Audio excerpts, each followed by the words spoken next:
결함 논란이 출시 연기론으로까지 확산되고 있습니다. 삼성은 출시 연기는 고려하지 않고 있다고 하지만 중국에서의 공식 행사가 연기되면서 오는 26일로 예정된 미국 출시가 늦어지는 것 아니냐는 관측이 힘을 얻고 있습니다. 첫 소식 서주연 기자의 보도입니다. 내일과 모레 홍콩과 중국 상하이에서 차례로 열릴 예정이던 갤럭시 폴드 중국 공개 행사가 연기됐습니다. 미국에서 불거진 스크린 결함에 대한 여파에 따른 것으로 보입니다. 외신들은 출시 연기 가능성을 지적하며 겉면이 벗겨지는 현상에 빗대어 필게이트 혹은 폴더 게이트라는 지적을 하고 있습니다. 하지만 삼성 측은 중국 행사만 연기한 것이지 제품 출시는 예정대로 진행한다고 밝혔습니다. 또 오는 26일 미국과 다음 달 우리나라 출시도 예정대로 진행하겠다는 입장입니다. 여론의 지적에 삼성전자가 정면으로 맞대응하는 모양새입니다. 신제품이 출시될 때는 크고 작은 그런 사건들이 있습니다. 그러나 이제 이런 것들이 축적이 되는 과정에서 제품의 신뢰를 잃는 그런 과정으로 가는데요. 더 이상 이러한 사건들이 안 일어나도록 막는 것이 초기에 시장의 신뢰도를 얻는 일이 되고요. 삼성은 보호막을 떼지 말라는 주의사항을 출시 전 안내문에 넣고 있는데 그만큼 시간이 더 들 것으로 보입니다. 또 결함 의혹에 대한 정밀 분석에 들어갔는데 조사 결과가 언제 어떻게 나오느냐에 따라 출시 연기 가능성을 배제할 수는 없습니다. 중국 행사를 연기한 삼성전자는 이달 중 계획했던 우리나라에서의 행사 날짜도 아직 잡지 못하고 있습니다. SBS CNBC 서주연입니다. 네, 이와 관련해서 취재 기자와 조금 더 자세히 이야기 나눠보겠습니다. 앞서 보도한 서주연 기자 나와 있습니다. 서 기자, 먼저 중국 행사가 결국 연기된 거는 확실한 사실이고 당장 26일인 미국 출시 연기 가능성 이게 얼마나 되는지 좀 궁금합니다. 네, 지금 말씀하신 부분이 지금 현재 최대 관심사로 꼽히고 있습니다. 예. 미국 출시가 밀릴 것이냐라는 부분인데요. 열세는 일부 스크린 문제에 대한 조사 결과가 쥐고 있습니다. 예. 삼성전자는 주말 사이에 결함이 발생한 제품을 받아서 본사에서 분석을 하고 있는데요. 조사 결과가 언제 어떻게 나오느냐에 따라서 26일로 예정된 갤럭시 폴드의 이 미국 출시 자체가 밀릴 가능성도 배제할 수 없는 그런 상황입니다. 예.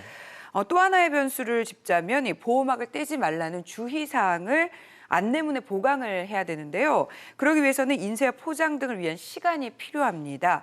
이 부분이 예상보다 더디게 진행된다면 아무래도 출시 시기조차 미뤄질 수 있는 거 아니냐라는 얘기가 나오고 있습니다. 그렇군요. 그럼 이에 대해서 삼성전자 공식 입장, 일단은 부인했다고 이야기하긴 했습니다만, 그리고 해외 언론들의 반응까지 좀 짚어보죠. 어떻습니까? 네, 일단 삼성전자는 이번 주 금요일이죠. 26일 미국 현지 출시 일정에 변동이 없다라고 밝혔습니다.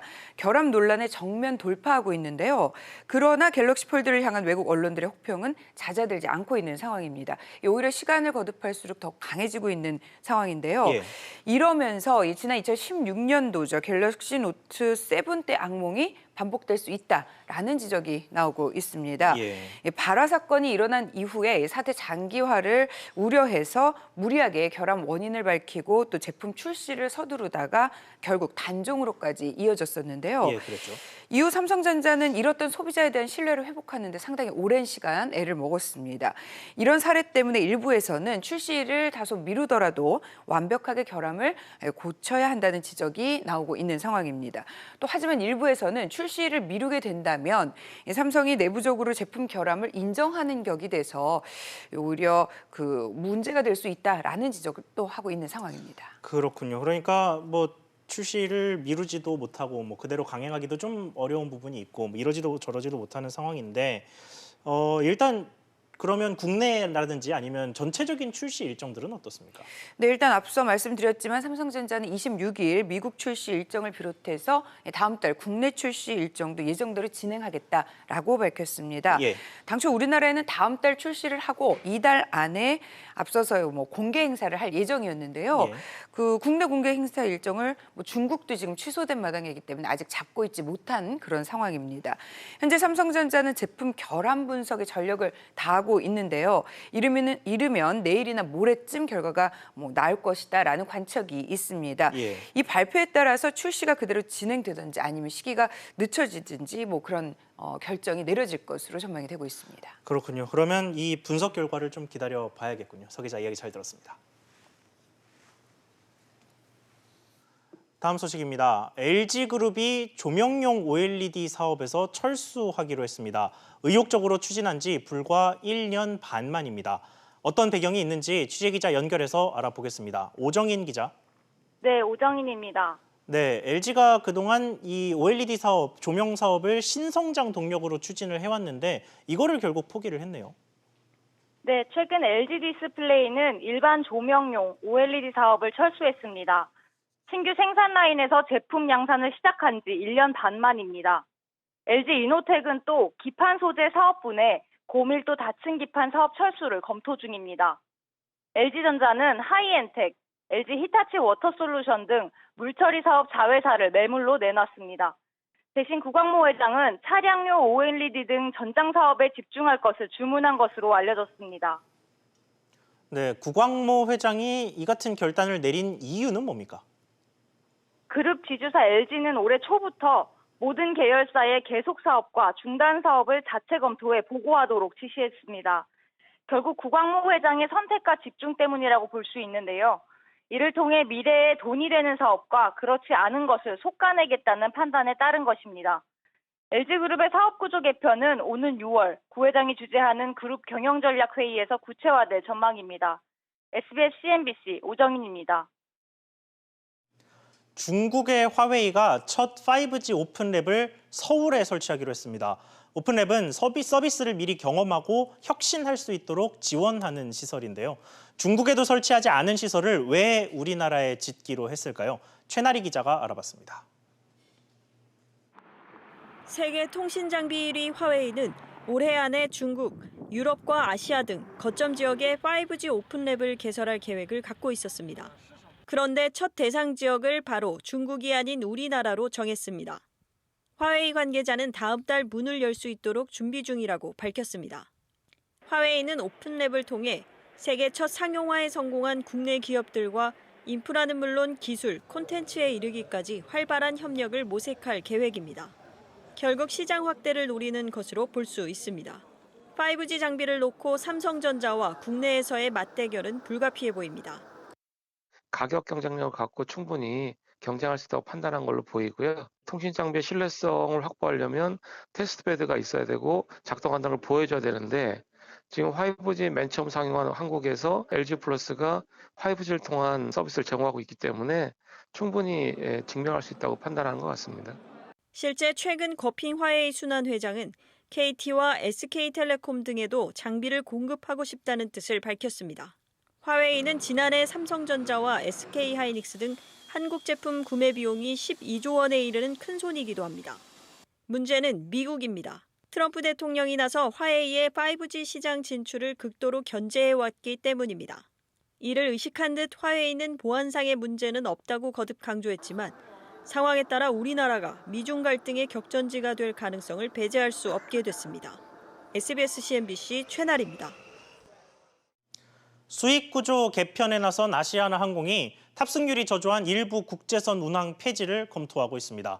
당장 내가 자주 타는 노선이 포함되는 건 아닌지 또 항공료가 오르는 건 아닌지 궁금해하시는 분들 많으실 텐데요. 안지혜 기자가 취재했습니다. 여행 관련 정보를 공유하는 한 온라인 카페입니다. 아시아나항공이 어떤 노선을 솎아낼지를 두고 우려를 표하는 댓글이 줄줄이 이어집니다. 현재 폐지가 거론되는 곳으로는 러시아 사할린과 하바롭스크, 중국 옌청부터 인도 델리 또 미국 시카고 등이 꼽힙니다. 지난해 기준으로 탑승률이 낮게는 절반을 간신히 넘긴 곳들입니다. 장기적으로는 아시아나의 철수 이후 이들 노선의 가격이 낮아질 수 있습니다. 시장 점유율을 높이려는 신규 취항사들의 프로모션 때문입니다. 하지만 단기적으로는 비행기 운임의 고공행진이 예상됩니다. 같은 노선을 가진 경쟁사라 해도 당장 아시아나가 빠진 자리를 메울 비행기 준비에는 시간이 걸려섭니다. 공급이 상대적으로 부족할 뿐만 아니라 독과점 현상이 나타날 수 있다는 겁니다. 실제로 인천 시카고 간 노선을 운항하는 국적항공사는 아시아나와 대한항공뿐입니다. 일부에선 노선 정리는 아시아나의 새 주인이 결정해야 하는 문제란 지적도 나옵니다.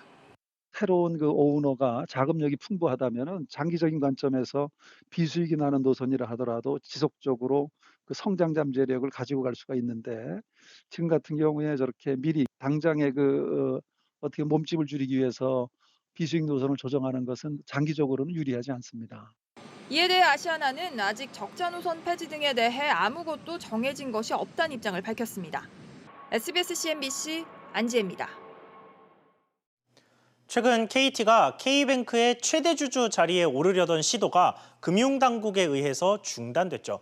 이런 가운데 대출 상품 판매가 중단되고 예금 금리까지 내려가면서 K뱅크의 자금 부족이 소비자에게까지 영향을 미치는 것 아니냐는 우려가 나옵니다.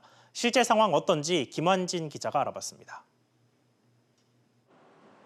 지난주 K뱅크는 주력 예금 상품인 코드K와 주거래 우대 정기예금의 금리를 일제히 내렸습니다. 코드K 정기예금은 우대 조건이 없는 단일금리 상품으로 은행권에서 가장 높은 수준의 기본금리를 줬습니다.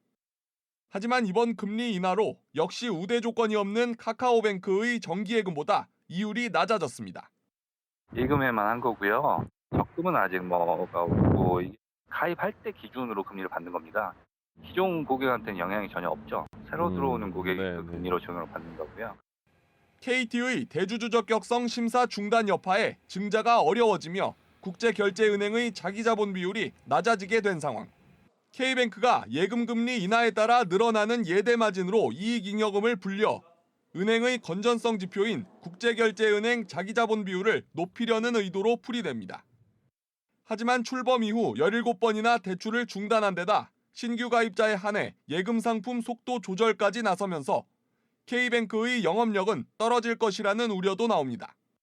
자신들이 경영을 풀어갈 능력을 잃었다고 할 수 있고요. 시장의 신뢰를 잃었기 때문에 많은 소비자들이 현재까지 보면 많이 이탈했다고 보여지고요. 지금의 수준의 서비스라면 다 이탈의 대열에 나서지 않을까. 다만 부실을 감당할 제도와 체계를 갖춘 것으로 평가되는 만큼 소비자들의 금전적 손실 가능성은 낮을 것이라는 분석입니다. 영업 중단까지 갈 경우에도 예금자 보호법에 따라 원금과 이자를 합쳐 최대 5천만 원까지 보장됩니다. SBS CNBC 김한진입니다. 경기 둔화에 대한 우려가 갈수록 커지고 있는 가운데 제조업체를 중심으로 중소기업 매물이 쌓이고 있습니다. 근본적으로는 경기 침체가 영향을 미쳤고 여기에 최저임금 인상과 근로시간 단축, 또 상속세 부담까지 겹치면서 경영을 대거 포기하고 있는 겁니다. 엄하은 기자가 보도합니다. 20여 년간 무역 관련 중소기업을 운영한 김모 씨. 지난 2016년 이후 매출이 급격히 줄자 기업을 팔려고 내놨지만 사겠다는 사람이 없어 울며 겨자 먹기식으로 회사를 운영하고 있습니다. 업황을 이끌어갈 수 있을 만한 모멘텀이 다 사라져 버리는 거예요. 문 열고 계신 분들은 그냥 악을 버티는 거지 안 가져가지 누가 가져가 아는 사람은 다 아는데. 경기 둔화 속에 경영권 매각을 전제로 한 중소기업 매물은 매년 꾸준히 늘고 있습니다. 운영하던 회사를 팔려는 데는 경기 부진 속 실적 악화가 가장 큰 이유입니다. 특히 매물 중 절반 이상은 자금난을 이유로 꼽았습니다. 내가 안 팔면 죽기 때문에 생존을 위해서 이건 팔아야 된다. 자금과 관련해서 편니까 한 55% 정도가 매도로 나오는데 이런 가운데 최근엔 상속세 부담에 불가피하게 회사를 파는 사례도 늘고 있습니다. 하반기로 갈수록 경기 부진이 계속되고 한계 기업들이 늘어나면서 회사를 팔겠다는 중소기업은 더욱 늘어날 것으로 보입니다. SBS CNBC 엄하은입니다. 그런데 이런 경기 침체와 달리 나라 곳간은 호황을 누렸습니다.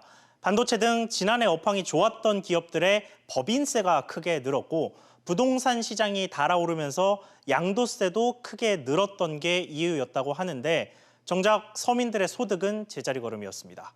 이어서 정인아 기자가 보도합니다.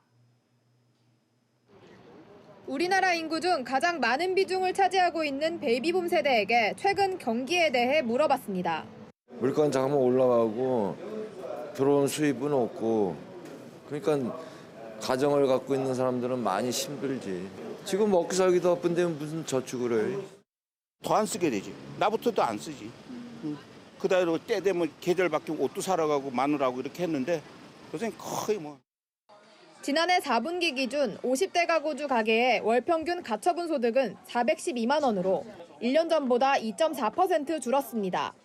가처분 소득은 세금 등을 제외하고 실제로 쓸 수 있는 소득을 의미합니다. 중장년층을 중심으로 우리나라 가계의 소득은 제자리 걸음이었습니다. 하지만 국가와 지자체가 걷는 세수는 달랐습니다. 지난해 국세와 지방세를 합친 총 조세 수입은 377조 9천억 원으로 1년 전보다 9.3% 늘었습니다. 삼성전자와 SK하이닉스 등 반도체 기업의 호조로 법인세를 예상보다 8조 원 가까이 더 걷어들였고 부동산 규제 완화로 다주택자를 중심으로 거래가 늘어나면서 양도소득세가 늘어난 게 결정적인 이유입니다. 여기에 개인이 부담하는 근로소득세도 당초 예상보다 2조 원가량 더 거쳤습니다.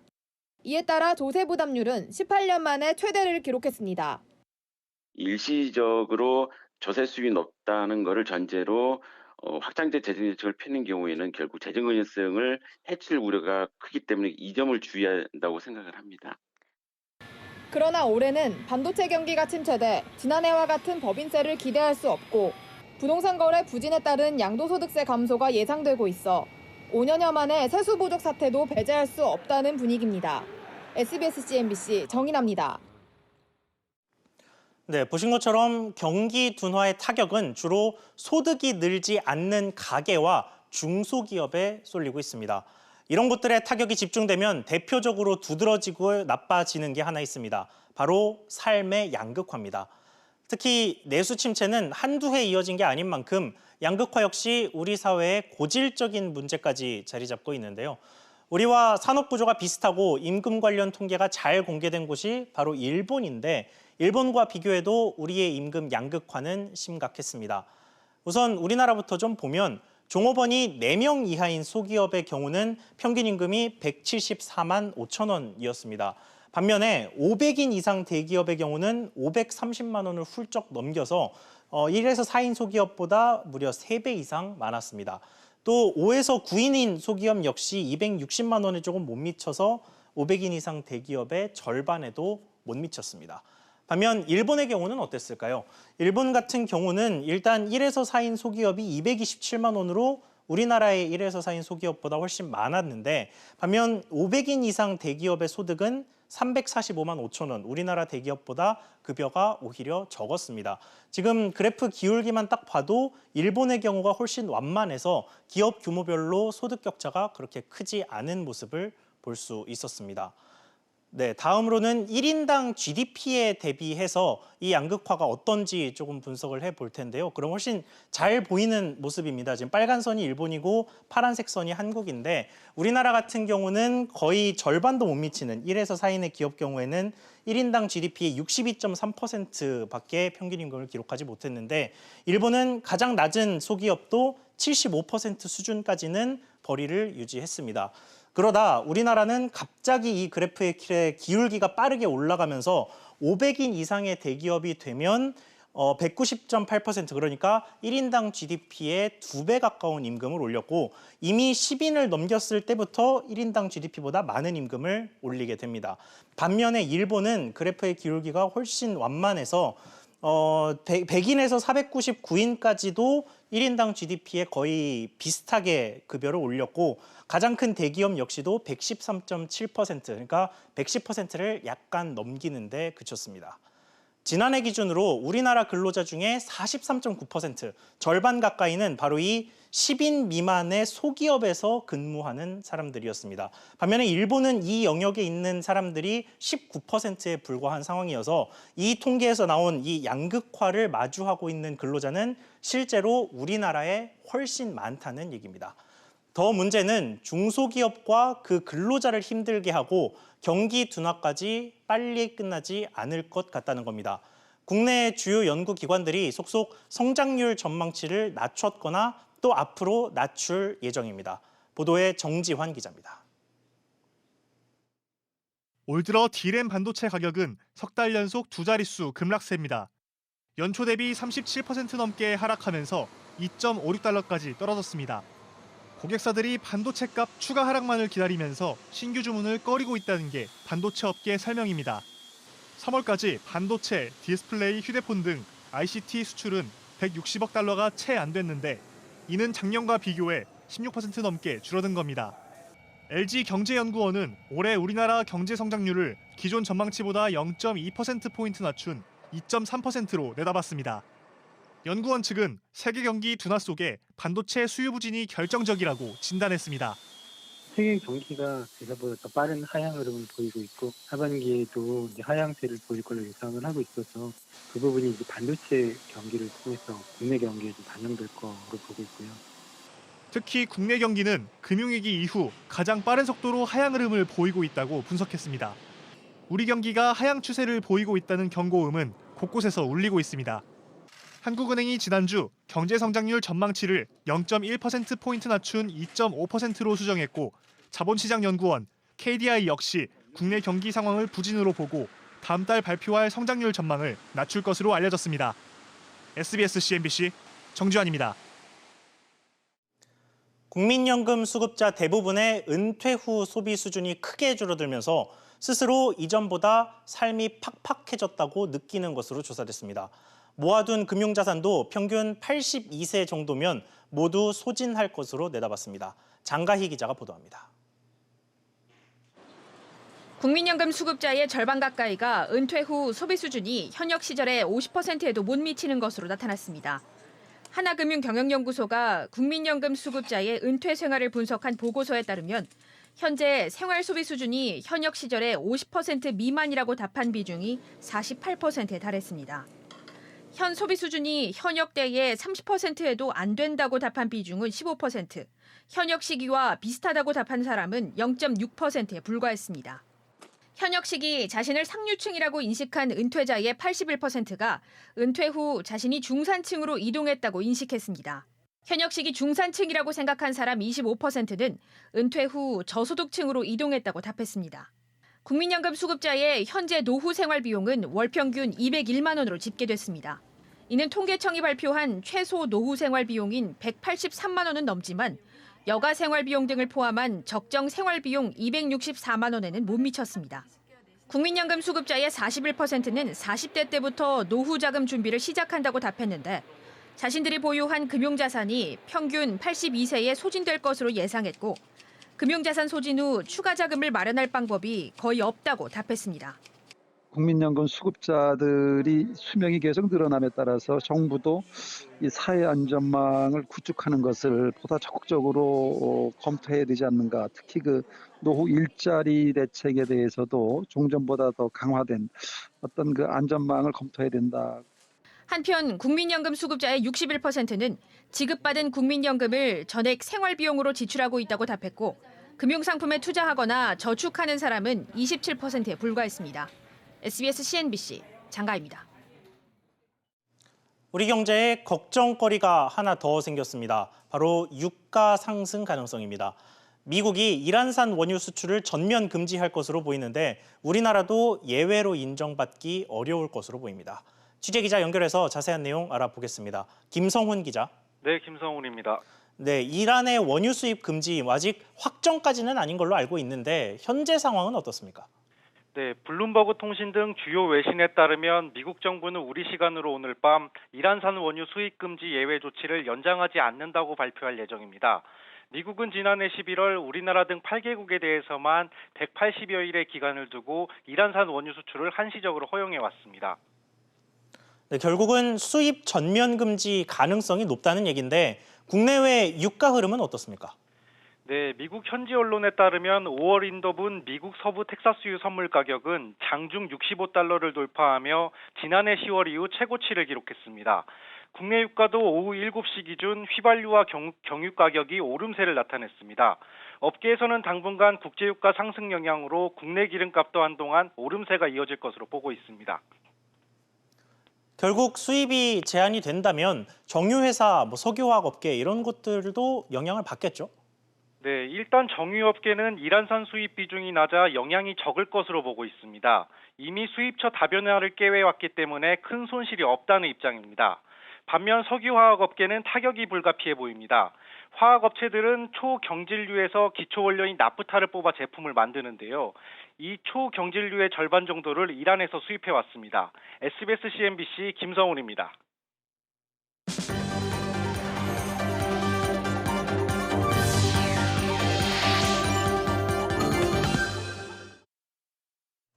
이번 달 수출이 반도체 부진 등의 영향으로 지난 20일까지 감소세를 나타냈습니다. 관세청에 따르면 지난 1일부터 20일까지의 수출은 297억 달러로 1년 전보다 8.7% 감소했습니다. 이 같은 추세라면 이번 달 수출도 감소할 가능성이 높으며 이번 달까지 수출이 감소할 경우 5개월 연속 마이너스를 기록하게 됩니다. 금융감독원은 최근 3년간 주식 불공정 거래 행위로 제재를 받은 상장사 임직원이 286명에 달했다고 밝혔습니다. 코스닥이 200여 명으로 전체의 70%를 차지했고 코스피, 코넥스 등의 순이었습니다. 금감원에 따르면 불공정 거래 행위는 주로 미공개 정보 이용과 단기 매매 차익 반환 규정 위반 등이 차지했습니다.